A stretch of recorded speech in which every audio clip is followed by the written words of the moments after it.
బాంద్రా కొంపెల్లి ఏరియాల్లో అత్యుత్తమ వైద్య సేవల్ని అందిస్తున్న best hospital rush super speciality hospital, Suchitra circle, Hyderabad. Hi, I am Dr. Pratibha Reddy, consultant ENT surgeon at Rush Super Speciality Hospital, Suchitra Circle.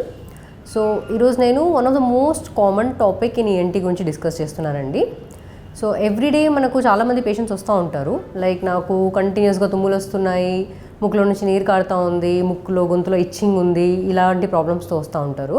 So దాని గురించి ఈరోజు డిస్కస్ చేస్తున్నాను. So the topic is allergic rhinitis. So ఈ allergic rhinitis అంటే ఏంటి? మనకు పేరులోనే ఉంది, అలర్జీ వల్ల మనకు రెస్పిరేటరీ ట్రాక్ట్లో వచ్చే ప్రాబ్లమ్ని అలర్జిక్ రైనైటిస్ అంటాము. సో ఈ అలర్జీ ఎందుకు వస్తుంది అంటే there are certain things which causes allergy అండి, వాటిని అలర్జెన్స్ అంటాము. సో ఈ అలర్జెన్స్ అనేవి మరి మనకు చాలా రకాలు ఉంటాయి. ఇండోర్ అలర్జెన్స్ ఉంటాయి, అవుట్డోర్ అలర్జెన్స్ ఉంటాయి. సో ఈ ఇండోర్ అలర్జెన్స్ మనకు మోస్ట్ కామన్ అలర్జెన్స్ అంటే మరి వాటిలో ఈ హౌస్ డస్ట్ మైట్ అంటాము, ఇంకా పెట్స్, క్యాట్ కానీ డాగ్ కానీ లేకుంటే ఏదైనా వేరే ఫర్రీ అనిమల్స్ కానీ ఇంకా కాక్రోచెస్ కానీ, ఇవన్నీ ఇండోర్ అలర్జెన్స్ అనమాట. వేరేజ్ అవుట్డోర్ అలర్జెన్స్ వచ్చేసి మనకు మోస్ట్ కామన్ పోలెన్ అంటాము. అది ట్రీ పోలెన్ అయి ఉండొచ్చు, గ్రాస్ పోలెన్ అయి ఉండొచ్చు. సో వీటి వల్ల వచ్చే సిమ్టమ్స్ని అలర్జిక్ రైనైటిస్ సిమ్టమ్స్ అంటాము. సో ఇది ఎందుకు వస్తుంది అంటే మనం ఎప్పుడైనా ఈ అలర్జీని ఇన్హేల్ చేసినప్పుడు బాడీలో ఒక అబ్నార్మల్ రెస్పాన్స్ వస్తుందండి. ఈ అబ్నార్మల్ రెస్పాన్స్ అని ఎందుకు అంటున్నాను అంటే ఈ అలర్జెన్స్ ఒక నార్మల్ పర్సన్ ఇన్హేల్ చేసినప్పుడు వాళ్ళకి ఏ సిమ్టమ్స్ రావు. అదే ఒక పర్సన్ ప్రోన్ టు అలర్జీ వాళ్ళు ఇన్హేల్ చేసినప్పుడు మాత్రం మనకు ఒక అలర్జిక్ మీడియేటర్స్ అనేవి రిలీజ్ అయ్యి అబ్నార్మల్ రెస్పాన్స్ అనమాట. ఇది హైపర్ సెన్సిటివిటీ రియాక్షన్ అంటాము. సో ఈ అలర్జిక్ రైనైటిస్ మీకు ఉంది అని ఎలా తెలుస్తుంది అంటే ఈ సిమ్టమ్స్ వస్తాయండి ఈ ప్రాబ్లం వచ్చిన వాళ్ళకు. లైక్ పదే పదే తుమ్ములు రావడం అన్కంట్రోల్డ్గా అనమాట. ఒకసారి స్టార్ట్ అవుతే 5 times 10 times, కొంతమంది 15-20 times కూడా రావచ్చు. ఇంకా ముక్కులో నుంచి నీరు కారుతూ ఉండడము, ముక్కు బ్లాక్ ఉండడము, ముక్కులో కానీ గొంతులో కానీ ఇచ్చింగ్ సెన్సేషన్ ఉండడము, ఇంకా కళ్ళలో కూడా దురద పెట్టడము, కళ్ళు నీరు కారడము, ఇవి కామన్ సిమ్టమ్స్ అనమాట. సో వీటిలో అగైన్ మనకు 2 categories ఆఫ్ పేషెంట్స్ ఉంటారు, బ్లాకర్స్ అని, రన్నర్స్ అని.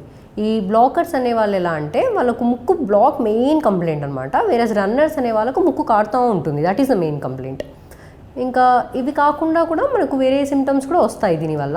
లైక్ క్రానిక్ కాఫ్ రావడం, ఇప్పుడు ముక్కులో సెక్రేషన్స్ అంతా వెనకల గొంతులోకి దిగి పోస్ట్ నేజల్ ట్రిప్ అంటాము, వాటి వల్ల క్రానిక్ కాఫ్ రావడము.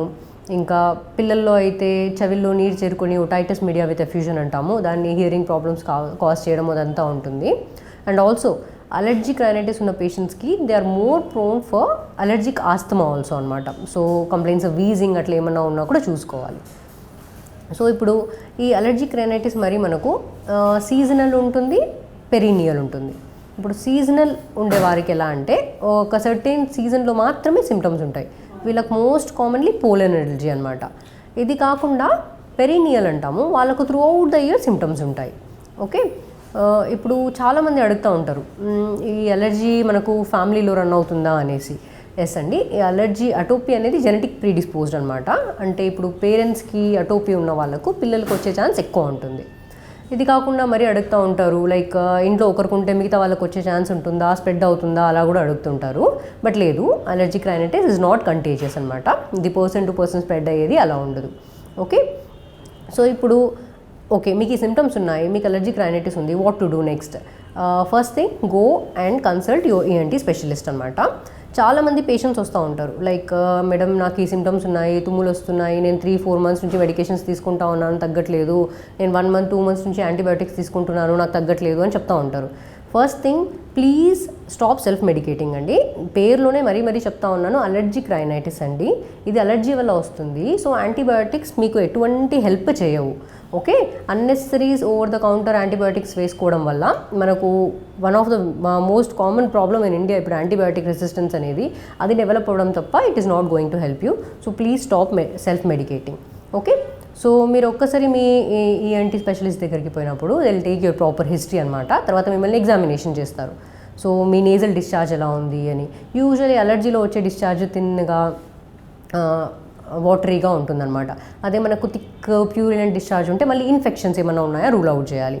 స్పెషల్లీ పిల్లల్లో యూనిలేటరల్ థిక్ ప్యూరినెంట్ డిశ్చార్జ్ ఉంది అంటే ఏమైనా ఫారెన్ బాడీస్ ఉన్నాయా అట్లా రూల్ అవుట్ చేయాల్సి ఉంటుంది. దాని తర్వాత మీ ముక్కులో ఉండే లైనింగ్ నేజల్ మ్యూకోసా అంటాం, అది ఎలా ఉంది అని చూస్తారు. యూజువల్లీ నార్మల్గా పింక్ కలర్లో అలా ఉంటుంది. అలర్జీ పేషెంట్స్లో పేల్గా, బ్లూయిష్గా, ఇంకా ముక్కులో ఉన్న మ్యూకోజల్ లైనింగ్ అంతా వాచిపోయి ఎడిమాటస్గా ఇట్లా అంతా ఉంటుందన్నమాట.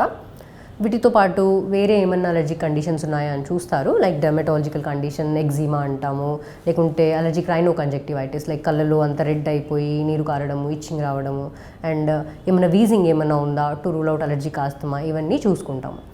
సో ఒకసారి మీకు అలర్జిక్ రైనైటిస్ ఉంది అని డిసైడ్ అయినాక ఓకే ఏమైనా టెస్ట్ ఉంటాయా అని మీరు అనుకోవచ్చు. ఎస్, మనకు టెస్ట్ ఉంటాయి to confirm the diagnosis. The most important వచ్చేసి స్కిన్ ప్రిక్ టెస్ట్ అని అంటాము. అది కాకుండా బ్లడ్ టెస్ట్ కూడా ఉంటాయి, సీరం, స్పెసిఫిక్ ఐజీ మెజర్మెంట్స్ అవన్నీ కూడా ఉంటాయి.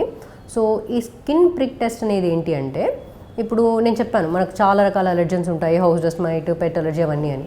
సో మీ హిస్టరీ తీసుకున్న తర్వాత మీరు ఏ దానికి అలర్జిక్ అయి ఉండవచ్చు అని కొన్ని సార్ట్అవుట్ చేసుకుంటాం అలర్జెన్స్. ఈ సార్ట్అవుట్ చేసుకున్న అలర్జెన్స్ని మనం మన చేతికి ఫోర్ ఆర్మ్లో వెరీ మినిమల్ డోస్ అనమాట, మైన్యూట్ డోసెస్ లాగా ఇంజెక్ట్ చేస్తాం. అట్ ఎ టైం మనం 20-30 అలర్జెన్స్ వరకు కూడా చేస్తారు. చేసి ఏ దానికి మీకు రియాక్షన్ వస్తుంది అని మనం చూసుకుంటాం. సో ఏ దానికైతే రియాక్షన్ వస్తుందో that means you are allergic to that. Okay, so ఒకసారి మీకు ఇది అలర్జన్, దీనికి అలర్జిక్ ఉన్నారు అని తెలిసిపోయిన తర్వాత then we can go for the treatment అనమాట. సో ఇప్పుడు ట్రీట్మెంట్ ఏంటి అని అనుకోవచ్చు. The most important thing, and I know many patients won't act, I mean it's difficult to follow also, but the most important thing is to avoid the allergen. ఏ దానికైతే allergy ఉందో దాన్ని avoid చేయడం చాలా important. అది ఎలా అంటే, ఇప్పుడు సపోజ్ స్కిన్ ప్రిక్ టెస్ట్లో మీకు తెలుస్తుంది మీరు ఏ దానికి అలర్జన్ అని. ఒకవేళ మీరు హౌస్ డస్ట్ మైట్ అని చెప్పాను, దానికి అలర్జన్ అనుకోండి, అది అసలు చాలా చిన్నదండి, మన కంటికి కూడా కనిపిస్తూ ఉండదు. దానికి అలర్జిక్ అని తెలిస్తే మీ బెడ్షీట్స్, పిల్లో కవర్స్ ఇవన్నీ ఎవ్రీ వీక్లీ వాష్ చేయడము, preferably in hot water, and ఫ్రీక్వెంట్గా చేంజ్ చేస్తూ ఉండడము, కర్టెన్స్ ఫ్రీక్వెంట్గా చేస్తూ ఉండడము, ఇంకా ఇంట్లో మీ పడుకునే బెడ్రూమ్లో స్పెషల్లీ సాఫ్ట్ టాయ్స్ ఇవన్నీ పెట్టుకోకూడదు. ఇలాంటి ప్రికాషన్స్ అన్నీ తీసుకోవాలి. ఇంకోటి most difficult thing to deal with is pet allergy అండి. Because we all know everybody get used to their pets, but unfortunately pet allergy ఉంది అంటే you have to avoid the contact with your pet అనమాట. That has to be done. So preferably if possible always please find a safe home to your pet and transfer the pet. If not then at least make sure that మీ బెడ్రూమ్లోకి at least పెట్ రాకుండా ఇలాంటి precautions అన్నీ తీసుకోవాల్సి ఉంటుంది. Other than this మీకు cockroach allergy ఉంటుంది, insecticidal spray, ఇవన్నీ precautions తీసుకోవాల్సి ఉంటుంది. ఇంకా చాలామంది when we talk about allergens they keep asking food allergies ఏమైనా అవుతుందా, ఫుడ్ అలర్జీస్ ఏదైనా తింటే వస్తుందా అని. యా, ఫుడ్ అలర్జీ అనేది ఉంటుంది. Like most common peanut allergies కానీ, ఫిష్ అలర్జీస్ కానీ ఉంటాయి. But food allergy isolated nasal symptoms మాత్రమే కాజ్ చేసేది వెరీ రేర్ అండి. That is very unusual. Usually food allergy వల్ల మనకు systemic reaction like body reactions లాగా వస్తుంది, కానీ ఓన్లీ నేజల్ సిమ్టమ్స్ వచ్చేది వెరీ రేర్ అనమాట.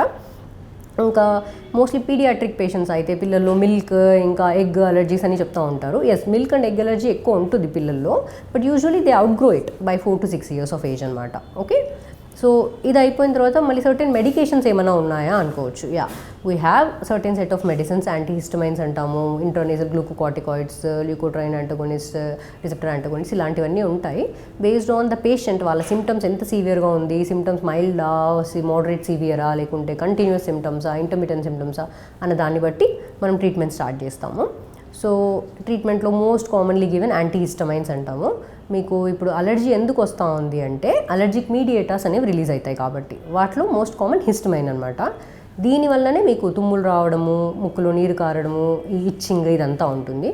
సో మనం యాంటీహిస్టమైన్ ఇచ్చినప్పుడు ఈ సిమ్టమ్స్ బ్లాక్ అయిపోతాయి. But most important thing to remember, ఇవన్నీ కూడా మీకు సిమ్టమ్ కంట్రోల్ చేయడానికంటే క్యూర్ కాదు. ఈ మెడిసిన్స్ అన్నీ అలర్జీకి ఇప్పుడు నేను చెప్తున్న మెడిసిన్స్ అన్నీ మీ సిమ్టమ్స్ని కంట్రోల్ చేయడానికి, but it is not the cure అనమాట. సో నెక్స్ట్ అలాగే మీకు నేజల్ స్ప్రేస్ ఉంటాయన్నమాట, ఇంటర్నేజల్ కార్టికోస్టెరాయిడ్స్ అని. ఈ స్ప్రేస్ కూడా వాడుతూ ఉంటాము. ఇవి ఏం చేస్తాయంటే ముక్కులో లైనింగ్ని, ఇన్ఫ్లమేషన్, ఆ వాపుని తగ్గించడము ఇదంతా చేస్తూ ఉంటుంది. So based on your symptoms again ఎన్ని రోజులు వాడాలి, ఎంత డోస్ వాడాలి అదంతా ప్లాన్ చేసుకుంటాము. So all these is to control your symptoms. ఇప్పుడు క్యూర్ ఏం లేదా అలర్జిక్ రైనైటిస్కి అని అడగచ్చు. సో క్యూర్ అంటే మనకు ఇమ్యూనోథెరపీ అని ఉంటుందండి. సో ఇప్పుడు ఈ ఇమ్యూనోథెరపీ అంటే ఏంటి అంటే it's a kind of desensitisation అనమాట. అంటే ఏంటి, ఇప్పుడు మీకు స్కిన్ ప్రిక్ టెస్ట్లో మీరు ఏ దానికి అలర్జన్ అని మనకు తెలుస్తుంది. సో ఇప్పుడు ఆ ఐడెంటిఫై అలర్జన్ని మనం ఇంక్రీజింగ్ డోసెస్లో మీ బాడీలో ఇంజెక్ట్ చేస్తూ ఉంటాం అనమాట. సో ఇంక్రీజింగ్ డోసెస్లో మీకు టాలరెన్స్, బేసికలీ ఆ అలర్జన్కి టాలరెన్స్ క్రియేట్ చేసేలాగా చేస్తాం. సో దీంట్లో అగైన్ ఎలా ఇస్తారు, ఇంజెక్షన్సా మీకు టాబ్లెట్స్ అని ఉండొచ్చు, బోత్ వేస్ ఉన్నాయండి. ఒకటి సబ్క్యూటేనియస్ రూట్ అని ఉంది, అదేంటి అంటే ఇంజెక్టబుల్స్ అనమాట. ఇంకోటి సబ్లింగ్వల్ అని ఉంది, అది టాబ్లెట్స్ ఫామ్ కానీ ఊరల్ డ్రాప్స్ ఫామ్ కానీ ఉంటుంది. సో దీంట్లో ఎలా స్టార్ట్ చేస్తాము అంటే again patient selection is very important అనమాట. సివియర్ సిమ్టమ్స్ ఉన్న పేషెంట్స్ మంచిగా బెనిఫిట్ అవుతారు. And also based on the history whether patient is అంటే తను ఫిట్ అయ్యి ఈ ఇమ్యూనోథెరపీ ఇవ్వడానికి కాదా అని చూసుకొని ఒక ఫిట్ పేషెంట్ చూస్ అయిన తర్వాత విల్ స్టార్ట్ ఇమ్యూనోథెరపీ. సో ఇది మైక్రో డోసెస్లో మనం ఇచ్చుకుంటూ వెళ్తాము over a period of time. So maybe over 4 month డ్యూరేషన్లో మనం ఇచ్చుకుంటూ పోయి ఒక మెయింటెనెన్స్ ఫేస్కి వస్తామన్నమాట. ఈ మెయింటెనెన్స్ డోస్ని మళ్ళీ 3 years వరకు కంటిన్యూ చేస్తూ ఉంటాము. సో ఇది ఎలా ఇస్తాము అంటే ఈ ఇంజెక్టబుల్ సబ్క్యూటేనియస్ రూట్లో ఎవ్రీ 4 to 6 weekly ఇస్తాము. అదే సబ్లింగ్వల్ రూట్లో అనేది డైలీ డోసెస్ లాగా ఇస్తామండి. Everyday they have to take it అనమాట. So this is about allergic rhinitis. And please it's very important to get your allergy treated because దీనికి ఇదే కాకుండా కాంప్లికేషన్స్ కూడా ఉంటాయి. If it's not treated properly the patient may progress to allergic asthma కానీ nasal polyps కానీ ఇట్లాంటి వేరే problems కూడా వస్తాయన్నమాట. So if you are having all these problems please visit your ENT and get treated. అద్భుతమైన ఆరోగ్య వీడియోల కోసం 3TV హెల్త్ ఛానల్ ని లైక్ చేయండి, కామెంట్ చేయండి, సబ్స్క్రైబ్ చేయండి, అలాగే షేర్ చేయండి. Thank you.